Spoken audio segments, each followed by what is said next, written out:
I didn't even deign to shoot my kids a nasty look. We were now anchored, backward. Boats at anchor are supposed to point forward into the wind, not backward. We spent the next 30 minutes putting on a circus for the boaters moored near us.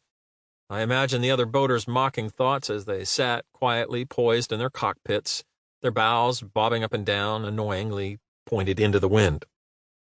Meanwhile, I was running around untying lines, retying lines, trying to give Emily and the kids the silent treatment, but also needing their help as we painstakingly pivoted our boat to point into the wind, the correct direction.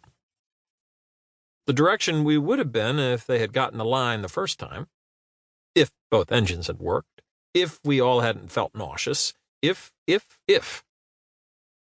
The sun went down, but the wind picked up. It was going to be a long, rolly night. The nausea was not going away. Everyone lay still, looking pale and trying not to puke. Despite her own nausea, Emily rallied to heat broth for dinner. We all took a few sips. I looked around the 10 by 16-foot cabin at Emily and our 5 kids, ages 6 to 16. Eli and Lily lay splayed on the floor in a pile. The older girls flopped face first on the table.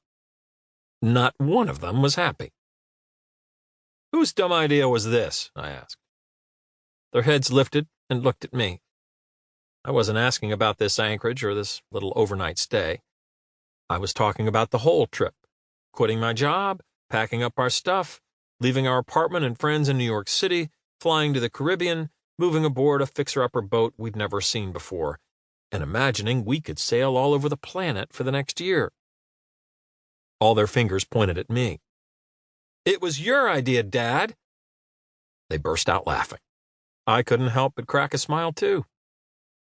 Emily clarified. "Hey, that's not entirely true." Part 1. 6 years, 1 month before Fezziwig. Chapter 1. Better Done Than Perfect.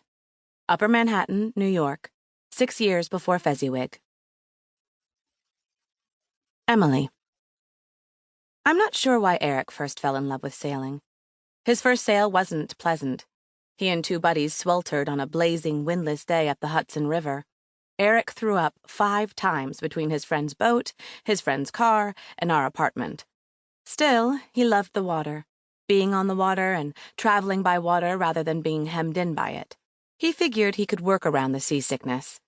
20 miles down the Hudson, Erik worked a graveyard shift managing desktop publishing jobs for investment bankers in a skyscraper in Manhattan's financial district.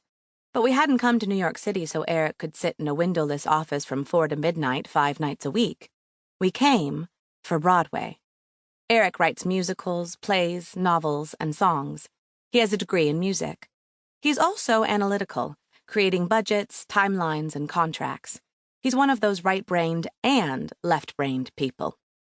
We moved to New York City straight out of college with our toddler, Karina, and our newborn, Allison.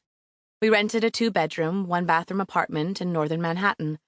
Erik had his first Broadway management job. In theater, each show is a business. Over the years, he worked on several different shows, progressing from payroll to producer. My responsibilities expanded as well.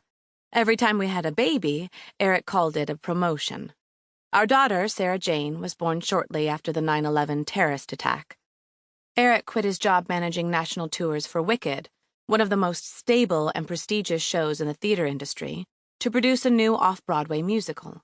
He picked the project, raised the money, hired all the actors, directors, and designers. The show closed after 5 weeks and was a complete financial loss. Erik was featured on the cover of Crane's New York Business magazine, his cleft chin facing forward, his unruly blonde hair defying the gel he used to slick it back. Literally the poster boy for failure. People who think all producers are rich have probably never produced anything. When we took the risk, our chins were barely above water financially. We were unemployed when we welcomed our 4th child, our only boy, Eli. Simultaneously in love with our son and heartbroken over the show closing, Erik got a nighttime office temp job. During the day, he obtained the rights to produce a musical on Broadway and started fundraising.